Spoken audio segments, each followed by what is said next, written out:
ఉదయకాలపు దేవుని ప్రత్యక్షత.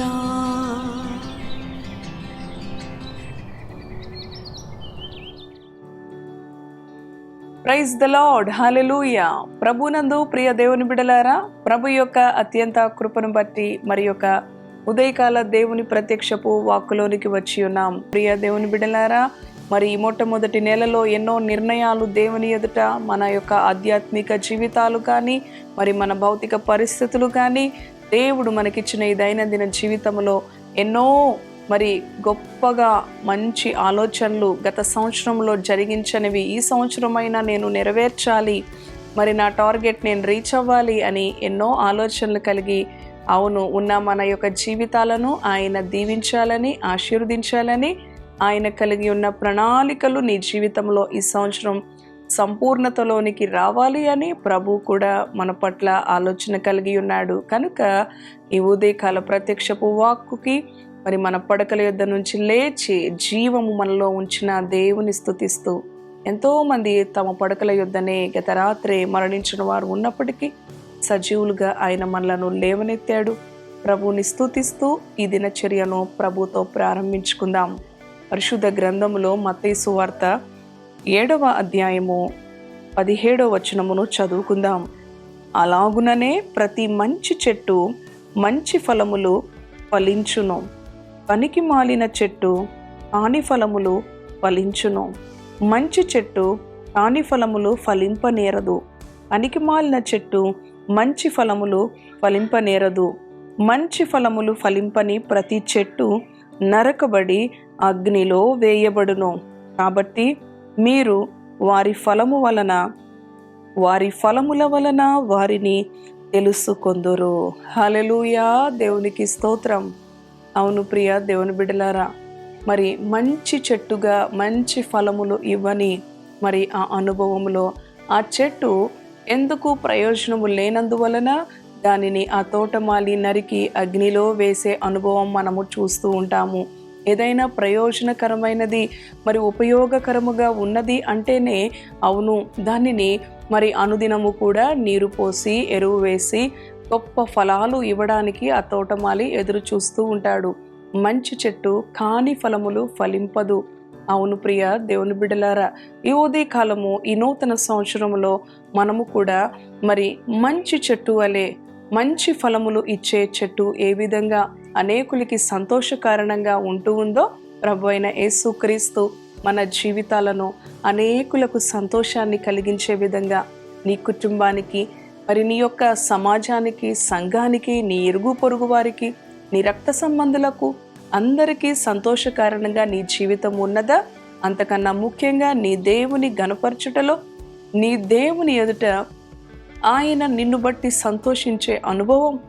అవును, ఎప్పుడైతే ఆయన చిత్తానికి లోబడి ఉంటామో, ఆయన ఆజ్ఞను అనుసరించి ఆయన కట్టడలను గైకొనుచు ఆయన త్రోవలో నడిచి మరి నిలిచే వారంగా ఉంటామో అటివారు బహుగా ఫలిస్తారు. విస్తారమైన ఫలములు మరి వారు మరి ఇవ్వడానికి ప్రభు సహాయం చేస్తాడు. ప్రియ దేవుని బిడ్డలారా, చూడండి మనము చదువుకున్నాం కదా, అలాగుననే మరి ప్రతి మంచి చెట్టు మంచి ఫలములు ఫలించును.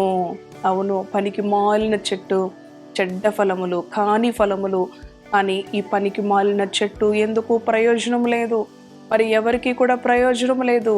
కనుక దాని యొక్క అనుభవము మరి అగ్నిలో నరకబడి వేసే ఆ అనుభవం ఈ దుష్ట లోకములో, అవును మరి ఈ లోకస్తుల మధ్య దేవుని బిడలంగా ప్రత్యేకించబడిన మనము మంచి ఫలములు మరి ఫలించే అనుభవం ఆ చెట్టు ఏ విధంగా ఉందో ఈ నూతన సంవత్సరం మరి ఆలోచన, అవును ప్రభువా, ఇప్పటి వరకు నా జీవితం ఏ విధంగా ఉన్నప్పటికీ మరలా నన్ను నూతనపరిచావు, నాకు ఒక నూతన సంవత్సరమును దయాకిరీటంగా అనుగ్రహించావు.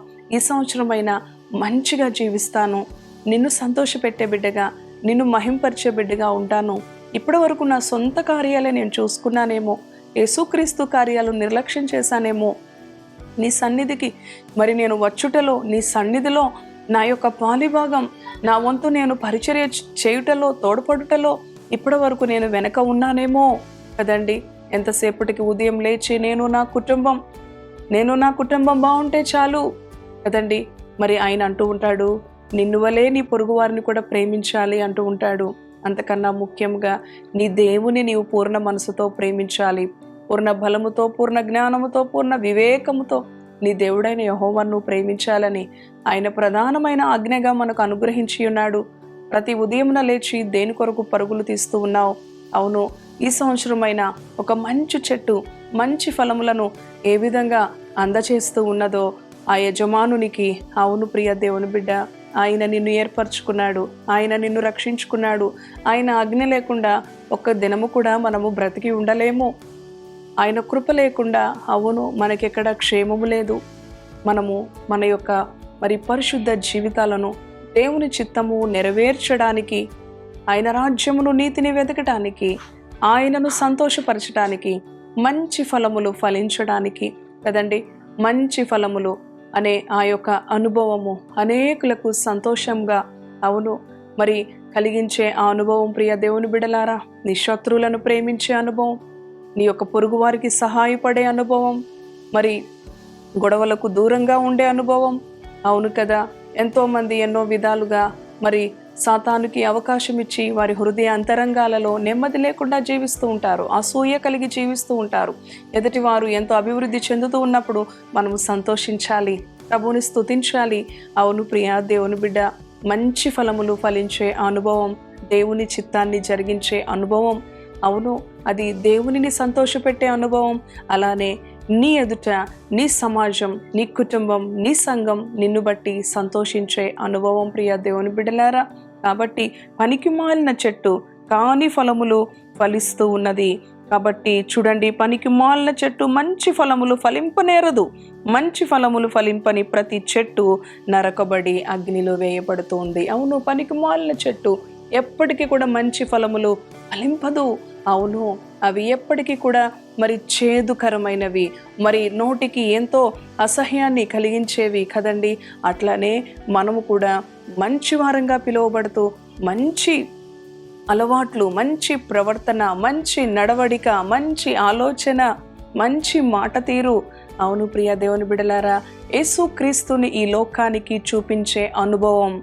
మంచి చెట్టు మంచి ఫలములు ఫలిస్తుంది. ఒకవేళ నీ ఎదుటి వారు నిన్ను నిందించినా, దూషించినా, నిన్ను గేలి చేసినా, అవమానించినా, నీవు ఒక మంచి ఫలముగా, అవును నీ ప్రభువుకి మహిమ తెచ్చే విధంగా, నీ ప్రభువుని గణపరిచే విధంగా ఉండాలని ఈ నూతన సంవత్సరం, ఈ మొట్టమొదటి మాసములో ఈ 3వ దినము దేవుని ఎదుట, అవును ప్రియ దేవుని బిడ్డ, ఒక నిబంధన చేసుకో. అవునయ్యా, ఒక మంచి చెట్టు ఏ విధంగా మంచి ఫలములు ఫలిస్తూ ఉందో నా జీవితం నీవు ఏర్పరిచి, నీవు రక్షించి, నీవు భద్రపరిచి ఇచ్చిన ఈ జీవితం ఈ సంవత్సరమైనా నేను ఫలిస్తానయ్యా, నీ మహిమ కొరకు ఫలిస్తానయ్యా, అనేకుల ఆశీర్వాదం కొరకు, నశించిపోతున్న ఆత్మల కొరకు, నీ మహిమ కొరకు నన్ను వాడుకోనైనా. నన్ను బట్టి ఏ ఒక్కరు కూడా నొప్పించబడకూడదు, బాధపడకూడదు, దుఃఖానికి గురి కాకూడదు.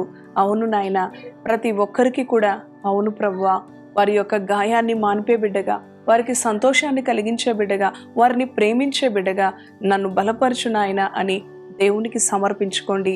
ఇట్టి మాటలు ప్రభు మన వినికిడిలో దీవించునుగాక. తలలు వంచండి, ప్రార్థన చేసుకుందాం. దయగలిగిన తండ్రి, పరిశుద్ధుడా, నీ పరిశుద్ధ నామానికి వందనాలు. అవును ప్రభువా, నాయన మంచి చెట్టు మంచి ఫలములు ఫలిస్తుంది, పనికి మాలిన చెట్టు మంచి ఫలములు ఫలింపనేరదు నాయన.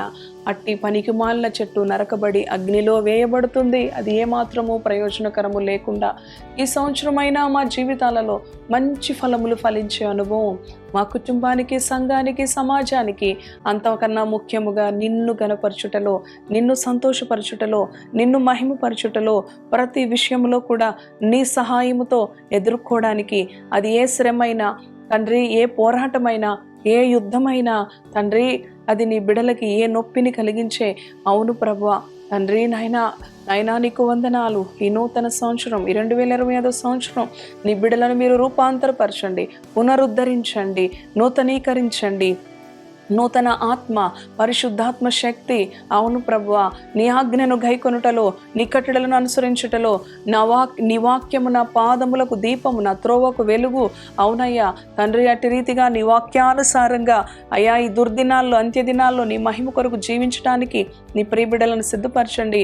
ఈ దినమంతా నీ బిడ్డలకి ఏ పోరాటాలు ఉన్నప్పటికీ అన్ని విషయాల్లో కూడా ఒక మంచి బిడ్డల వలె నాయనా తండ్రి, సాత్వికమైన బిడ్డల వలె తండ్రి, అవును ప్రభువా, సాత్వికులు భూలోకాన్ని స్వతంత్రించుకుంటారు, అలానే మంచి ఫలములు ఫలిస్తారు. అటువంటి అనుభవం, నిన్ను పోలిన అనుభవం, యేసుక్రీస్తుకు కలిగిన ఈ మనస్సు మీరును కలిగి ఉండుడి అన్న అనుభవంలో, అవును యేసుక్రీస్తు కార్యాలను కూడా తమ సొంత కార్యాల కన్నా, అవును ప్రభువా, నీ పనిని గురించిన ఆలోచన, నీ రాజ్య విస్తరణ గురించిన ఆలోచన, నశించిపోతున్న ఆత్మల గురించిన ఆలోచన ఈ సంవత్సరం నీ బిడ్డలకి కలిగించండి. నేను నా కుటుంబము అనే ఆలోచన కాకుండా నాయనా నీ చిత్తమును నెరవేర్చుటలో, నాయన నీ చిత్తమును అనుసరించుటలో నీ ప్రియ బిడ్డలను దీవించమని, ఈ దినమంతా నీ యొక్క క్షేమాన్ని అనుగ్రహించమని, ఈ నూతన సంవత్సరం అనేక మేలులు, ఉపకారాలతో, గొప్ప ఆశ్చర్య కార్యాలతో వారి జీవితాలు ఎల్లప్పుడూ నీలో ఆనందించే అనుభవంలో నీ బిడ్డలను బలపరచమని యేసయ్య పరిశుద్ధ నామంలో ప్రార్థిస్తున్నాను తండ్రి. Amen, amen. Praise the Lord. God bless you. Thank you.